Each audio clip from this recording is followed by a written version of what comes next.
lagi di channel kesayangan gue doang, yaitu pengamat bola amatir. Oke guys, kita bakal mau bahas tentang final Champions League yang kemarin nih, yang baru banget selesai, PSG lawan Bayern Munchen. Oke, skor udah kita tahu 1-0. Itu prediksinya juga emang udah ketebak banget sih ya, udah ketebak banget kalau Munchen yang kayak bakal, bukan ketebak sih, udah banyak banget emang yang lebih mendukung Munchen yang bakal menang dan prediksi Munchen yang bakal menang. Dan itu skornya juga skor final banget kayak yang gue bilang kemarin, skor final 1-0, 2-1, 2-0. Skornya mungkin gak bakal gede tapi itu skor final. Oke, kita langsung ngebahas aja itu jalannya pertandingan. Jalannya pertandingan ini kalau menurut siapa dulu nih? Kita nih sama Bung Arif. Halo Bung Arif, gimana partner setia gue untuk ngebahas tentang sepak bola, pengamat sepak bola amatir. Bung Arif pengamat sepak bola amatir dari tahun berapa? 2001 ya? 2000, kemarin 2010 bilangnya. 2010 berarti? 2010, nah 2010 bareng sama gue dia di pengamat sepak bola amatir dari tahun 2010. Untuk berjalannya pertandingan PSG lawan Munchen gimana Bung Arif? Sangat tidak baik ya, karena bola dipegang Munchen mulu. PSG-nya jadi. Tapi nonton kan? Nonton. Terus Walaupun ngantuk ya, nonton saya. Terus ya, PSG tidak berkutik lawan Munchen. Udah itu aja, kasihan PSG. dibilang nggak berkutik, lu yakin? Padahal PSG juga banyak serangan-serangan loh. Neymar pernah satu kali kemarin one by one sama Neymar juga gila banget kan. Setuju nggak lo? Ya, either Munchen ya, mungkin nggak berpeluang banyak ya di PSG pada Munchen sendiri ya. Itu sih maksud gue. Tapi kalau untuk ball possession sendiri kan kita emang udah ngelihat statistik ya. Sekalipun kita nonton pertandingan tapi ngeliat statistik jelas Munchen lebih mendominasi dari ball possession. Cuman untuk serangannya menurut gue sih agak berimbang sih. Bener nggak sih? Ya bener aja sih sebenarnya. Agak berimbang. Apa yang PSG punya tuh kayak nggak penting lah. Neymar, Manes, Mbappe. Oke. Terus si Di Maria nggak berguna sama sekali gitu loh. Tapi kalau untuk lihat dari kreativitas gelandang dari PSG melawan Munchen, siapa yang lebih berhasil menerapkan strategi dari sektor gelandang? Gimana? Menurut PSG apa Munchen? Kalau sektor gelandang sih PSG, karena Munchen terlalu monoton mainnya dari si Davies sama si Coman. Ya, Coman. Itu tuh monoton banget gitu. Nih kalau menurut prediksi dari Bung Arif kemarin tadi ya, nah kalau menurut gue pribadi sih permainan agak sedikit berimbang, terutama di babak kedua ya. Di babak kedua agak sedikit berimbang, tapi untuk di babak pertama Munchen emang lebih dari awal menancapkan gasnya, menggempur PSG, tapi tetap PSG mempunyai pertahanan yang juga solid ya. Thiago Silva menurut gue itu man of the match dari PSG. Lalu untuk dari sisi serangan balik PSG sebenarnya banyak sekali peluang serangan balik yang harusnya bisa dikreativitaskan menjadi gol. Cuman sayangnya pemain gelandang ini, tadi gue bahas tadi, gelandang mereka ini sulit untuk menyuplai bola, padahal mereka punya trio depannya, setuju dong, pelari semua. Setuju. Neymar, Mbappe, Di Maria. Cuma sayang banget gelandang mereka ini tuh seperti kayak bingung gitu harus ngumpan ke siapa, ngumpan through pass apa ngumpan ke belakang lagi.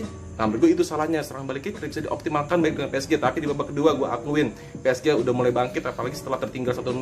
Dan kredit plus banget nih untuk kiper Bayern Munchen, Manuel Neuer. Dia benar-benar man of the match di pertandingan tersebut selain Kingsley Coman. Oke, menurut gue sih kayak begitu. Tapi untuk penerapan strategi dari kedua pelatih nih, si Fritz sama si Thomas Tuchel, menurut tuh siapa yang lebih berhasil untuk menerapkan strategi dalam pertandingan final tersebut? Si Munchen ya. Kenapa dia? Siapa namanya itu? Kenapa dia menurut berhasil? Karena gegen pressingnya luar biasa sekali ya. Oke. Lalu yang kedua, Tuchel juga nggak bisa dibilang nggak berhasil. Cuma memang kalau udah final kan luck itu nomor 1 ya. Oke, Peruntungan betul. ya. Mental itu nomor 2. Nomor 2. Yang ketiga itu adalah salah satunya adalah pemain itu bagaimana tipe pemainnya di lapangan. Apakah dia bisa melakukan dengan baik, ataupun ada demam panggung seperti itu. Tapi untuk pemilihan pergantian pemain dari PSG sendiri, dia ketika tertinggal dia memasukkan Choupo-Moting, padahal kita tahu di bench masih ada Mauro Icardi. Menurut lo itu suatu kesalahan nggak dari Thomas Tuchel? Mungkin Icardi belum siap ya, maksudnya belum siap berarti akhirnya kan cedera ya. Setahu gue cedera lutut kanannya cedera. Yang kita tahu bukan cedera. Oke. Nah, mungkin belum 100% siap satu. Dan Icardi pun kalau kita lihat untuk di Inter juga kan jarang, maksudnya Inter kan masuk champion kan ya hampir jarang lah gitu ya akhir-akhir ini ya. Dan lebih ke mungkin kesiapan dan mental Icardi sendiri. Tapi kalau kita Choupo-Moting pun Schalke pun masuk Champions hanya 2 kali setahu gue. Itu dia maksud gue. Padahal di situ kita tahu untuk di Icardi dan Choupo-Moting, menurut gue sih Icardi jauh lebih berpengalaman, lebih syarat golnya lebih tinggi daripada Choupo-Moting. Cuman kenapa yang dimasukin Choupo-Moting? Padahal Icardi menurut gue jauh lebih di domestik aja dia banyak gol lah Icardi loh. Ketika si Mbappe atau Neymar, Di Maria nggak main dia. Nah, untuk di Munchen sendiri kalau menurut gue nih, mereka ini mau mainin siapa aja nih menurut gue nih, mau mainin siapa aja, mau masukin siapa aja, kayak permainannya bakal begitu deh. Iya nggak sih, setuju nggak sih lu? Dia mau masukin Coutinho di babak kedua, dia taruh di kiri, mau taruh di kanan, mau taruh di tengah, itu tetap kayak begitu. Dia mau masukin Muller diganti sama siapa, Perisic masuk, tetap begitu permainan mereka. Pressing ketat, umpan-umpan direct pass-nya parah, true pass-nya parah, crossingnya gila si Kimmich sama si siapa namanya itu Alphonso Davies.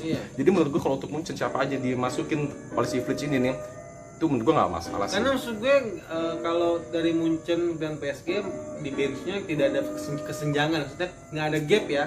Mungkin semua pemainnya diterapkan hal yang sama gitu loh. Oke. Mungkin di PSG ada gap antar pemain cadangan dan pemain inti gitu loh. Maksud gue gitu. Jadi memang bagus-bagus semua, kita nggak bisa pungkiri lah, cadangan PSG, cadangan Bayern Munich, itu semua bagus-bagus dan semuanya pemain kelas dunia yang udah dipilih terbaik lah dari yang terbaik gitu maksud gue. Tapi untuk hasil skor akhir 1-0 sendiri dari Munchen meraih treble winner. Gue nggak puas. Menurut lu nggak puas, kenapa? Puas. Kenapa? Karena harusnya muncul 3-0, tetap ya 3-0. Nah, Maksudnya dengan pemain seperti itu ya. Maksudnya, tapi menurut gue pemain Munchen ini nggak sebaik ketika lawan Barcelona ataupun lawan Lyon loh. nah itu maksudnya, berarti kan ada penurunan performa mungkin karena capek, karena mungkin juga Dia nggak terlalu berani mungkin ya, ya untuk menyerang total ya. Ya mungkin salah satunya karena pandemi juga ya, jadi mungkin Pengaruh mungkin kemarin lawan Lyon sama lawan fisiknya mungkin terkuras karena mungkin kan bermainnya sangat ketat sekali karena udah kepanjangan libur, mungkin dengan porsi bermain yang cukup intens ini kan jadi bagaimana gitu. Nah, ini terakhir pertanyaan gue nih. Menurut lu, ini prediksi ngawur aja nih. Siapa sih next seasonnya nih yang bakal juara Champions League menurut lu? Chelsea. Why? Ya gue penggemar Chelsea. Wajar Lu berarti begitu egois. Oke. Gue sebagai fans Liverpool, gue gak yakin Liverpool juara musim depan. Oke. Menurut gue Real Madrid. Kalau gue egois ya oke Chelsea. Tapi kalau gue nggak egois, gue akan pilih antara tim kuda hitam masuk final. Marcel, Nantes, Lyon lagi. Lyon atau Monaco. Oke deh, lu ada mau sampean lagi nggak nih untuk masalah final nih? Gue udah cukup. Ya kalau final sih gue rasa memang udah tim terbaik ya, PSG Munchen udah memang tim terbaik dari yang terbaik. Tapi Neymar nangis loh terakhir. Ya kita syukuri aja lah. Messi nangis, Neymar nangis, Suarez nangis, Coutinho ketawa bahagia. Ya kita syukuri aja, Maksudnya adalah ketika berada di puncak dan ketika lu kalah di final untuk menjadi runner up, siapa sih yang nggak nangis gitu. Maksudnya udah capek-capek mati-matian gitu loh. Dalam arti udah mengeluarkan semua kemampuan tenaga tapi dia tidak bisa mendapatkan yang terbaik gitu. Takbir. Allah Akbar. Nah kalau gue cuman bilang nih ya untuk fans PSG jangan berkecil hati. Lu masuk final aja menurut gue tuh udah salah satu kredit poin banget itu. Karena kan lu sendiri juga sebagai fans PSG, gue yakin lu pertama kali lihat PSG di final. Jadi untuk misalkan lu nggak bisa meraih juara, jangan berkecil hati. Next season gue yakin PSG bakal lebih kuat lagi. Tapi gue agak terganggu sama penonton ya. Karena nggak ada penontonnya. Penontonnya cukup bayangan ya. Kayak dia. Bayangan apa bayaran? Bayangan lah. Bayangan. Oke. Kayak dia. Dia siapa? Kasih bayangan. Cakrakan itu. Aduh, iya. Udah cukup aja deh sampai sini aja. Kita bakal ngebahas apa lagi? Bola udah habis nih. Enggak. MotoGP? Enggak dong, namanya pengamat sepak bola amatir. Masa bahas MotoGP? Bahas kenapa bola itu bulat. Oke, bagus. Ya kalau ada saran mau bahas apa silakan komen di bawah ini, tapi jangan lupa like, comment, and subscribe. Bunyikan loncengnya. Oke guys, thank you. Sampai sini dulu video kita, dan gua ucapin congratulations for Bayern Munchen. Viva Bavaria.